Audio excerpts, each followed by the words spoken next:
Assalamualaikum warahmatullahi wabarakatuh. Alhamdulillahirabbil alamin. Allahumma shalli wa sallim wa barik ala sayyidina Muhammad wa ala sayyidina Muhammad amma ba'du.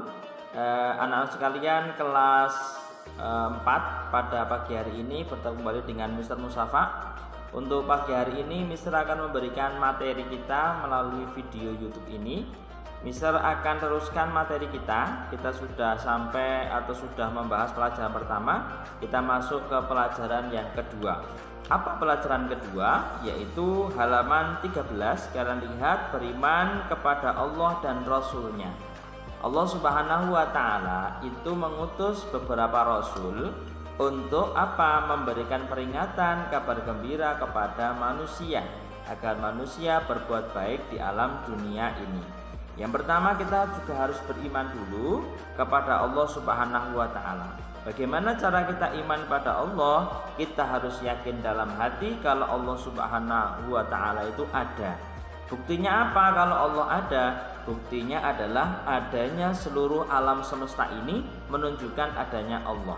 Tidak mungkin adanya alam tanpa adanya Allah, karena alam yang menciptakan adalah Allah Subhanahu wa Ta'ala.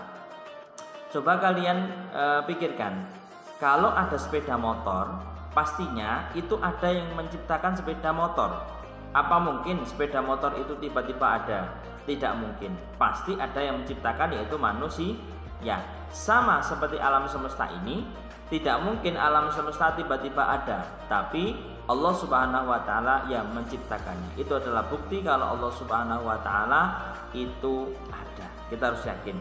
Nah, semua yang diciptakan Allah, di sini dikatakan manusia, hewan laut, seluruh di alam semesta ini, makhluknya semua adalah ciptaan Allah Subhanahu wa Ta'ala. Kita harus yakin kalau Allah ada. Kemudian halaman 16 kalian lihat, mengetahui Allah itu ada melalui pengamatan terhadap ciptaannya.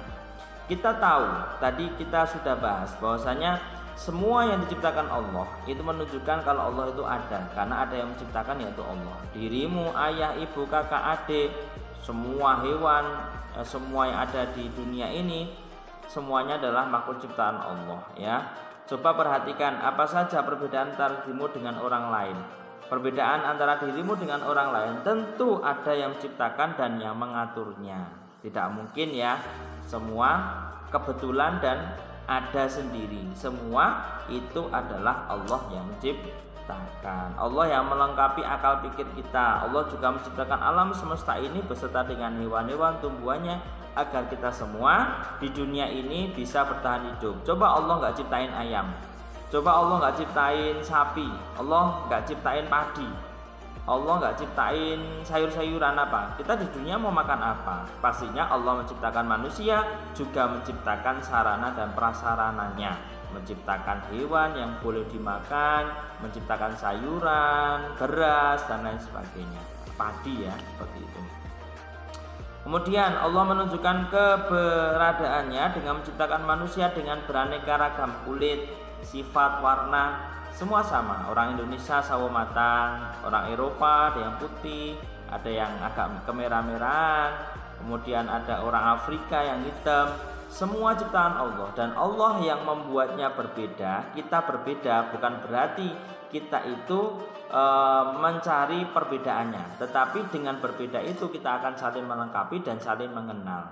Itulah fungsi perbedaan. Bukan berbeda kemudian kita malah saling mengejek, kita saling mencari kejelekan, tetapi perbedaan ini adalah kunci kita untuk saling melengkapi, seperti itu.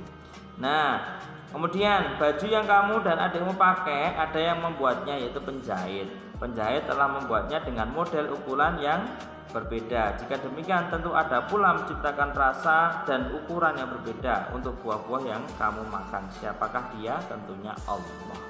Jadi ada buah yang asam, ada buah yang manis, ada buah yang lembut, ada buah yang agak-agak gimana gitu. Nah, semuanya itu ciptaan Allah. Nah, di sini kita juga akan belajar salah satu Asmaul Husna.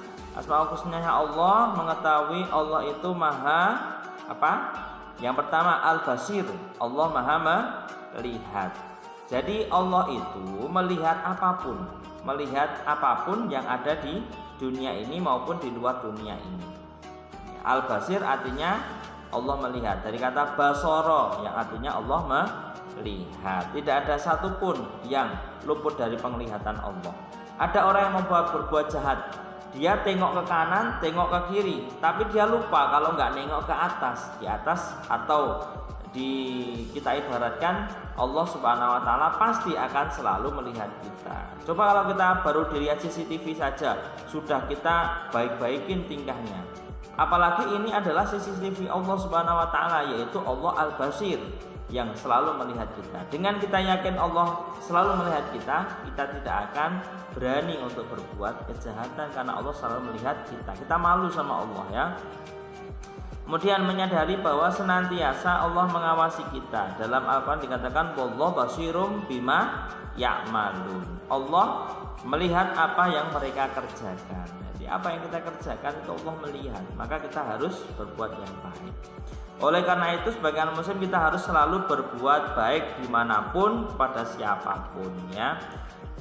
Menggunakan indera penglihatan ya. Kalau sudah Allah tahu kita itu dilihat oleh Allah, kita juga diberikan indera yang mana itu adalah mata untuk melihat juga.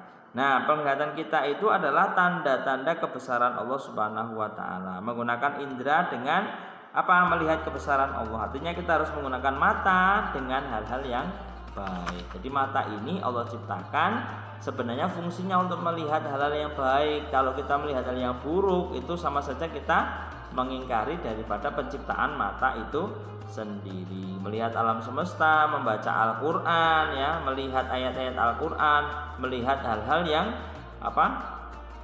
tidak melihat hal-hal yang dilarang oleh agama. Itu dari kata Al-Basir, Allah Maha melihat. Allah melihat pakai apa? Tidak pakai apa-apa. Ya intinya Allah melihat. Beda dengan manusia. Manusia melihat harus pakai mata. Mata ditutup udah tidak terlihat. Tapi Allah tidak seperti itu. Allah tidak terbatas penglihatannya.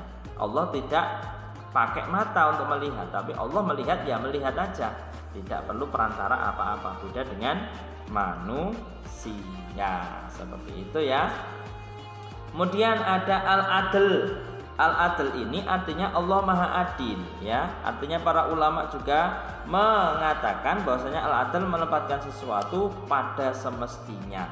Allah sudah menempatkan sesuatu pada semestinya. Nah, dikatakan di sini bahwasanya Al-Adl itu juga berkaitan dengan kata Al-Hakam, yaitu hukum-hukum. Di antaranya adalah hukum-hukum yang ditetapkan oleh Allah Subhanahu wa taala. Pengertian adil sesuai dengan keadilan ditentukan Allah makhluknya. Keadilan Allah ditentukan ketetapannya dalam menempatkan sesuatu pada tempatnya. Allah tidak pernah salah untuk menempatkan ciptaannya dan menempatkan hukum ya. Yang putih, yang hitam, yang kaya, yang miskin dihukum sama jika mereka berbuat dosa. Jadi ketakwaan itu menjadi nilai yang lebih daripada Allah. Jadi Allah tidak melihat siapapun itu, baik dia mau bagus, mau jelek, mau kaya, mau miskin, dia kulitnya hitam, kulitnya putih. Allah akan adil melihat kebaikannya. Tidak semerta-merta ini kaya, ini kebaikannya sedikit tambah saja. Tidak seperti itu. Tapi semua akan dihisab, dihitung di pengadilan Allah secara adil. Yang baik dapat baik, yang buruk dapat buruk. Dan Allah tidak melihat bentuk kita, jasad kita, kekayaan kita, wajah kita.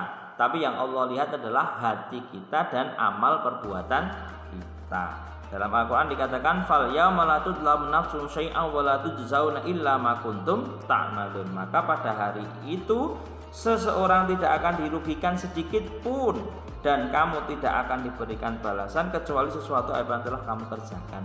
Kalau kita nggak pernah berbuat jahat, Allah tidak mungkin membalas kita dengan kejahatan atau dengan keburukan. Kalau kita sering berbuat kebaikan, maka Allah akan membalasnya dengan kebaikan. Tidak mungkin seorang petani menanam padi kemudian panennya jagung. Tidak mungkin orang yang menanam kemudian panen. Dia menanam jagung pasti panennya jagung. Dia menanam padi pasti panennya padi. Sesuatu yang ditanam akan dituai. Itulah peribahasanya seperti itu ya. Jadi seseorang yang adil adalah orang yang berlaku jujur, menempatkan sesuatu pada tempatnya. Dengan sifat Allah Al-Adil ini kita juga harus bisa bersikap adil ya kepada apapun dimanapun. Besok kalau kalian menjadi orang penting, tolong berlaku adil. Kalian menjadi hakim, berilah keputusan yang bijak. Jangan memberatkan, apalagi sampai nanti membuat hukum yang mana sama sekali tidak adil. Apalagi zaman sekarang itu semua orang-orang kadang hukum itu dibeli dengan apa? Dengan uang, kemudian dia tidak berbuat adil. Jangan sampai ya kita berbuat seperti itu. Kita katakan itu benar ya benar, kita salah ya salah, seperti itu. Dalam Al-Qur'an dikatakan lagi, innallaha amrukum bil 'adli wal ihsan wa ita'i dzil qurba wa yanha 'anil fahsya'i wal munkar wal baghi ya'idukum la'allakum tadhakkarun. Sesungguhnya Allah menyuruh kamu berlaku adil dan berbuat kebajikan, memberi bantuan kepada kerabat, dan Dia melarang melakukan perbuatan keji, kemungkaran dan bermusuhan. Dia memberi pengajaran kepadamu agar kamu dapat mengambil pelajaran. Nah, seperti itu ya. Jadi kita harus berbuat adil ya. Dengan sifat Allah al-adil itu kita juga berbuat adil. Nah, mungkin itu saja untuk materi kita. Sebenarnya ada 3 Asmaul Husna, Mister sebutkan 2 dulu. Yang pertama tadi adalah Al-Basir, artinya Allah Maha melihat. Yang kedua adalah Al-Adil, artinya Allah Maha adil. Kalian lihat-lihat dulu, kalian baca-baca dulu. Dan untuk yang ketiga Al-Azim ini, nanti tugas kalian adalah merangkum daripada Al-Azim ya.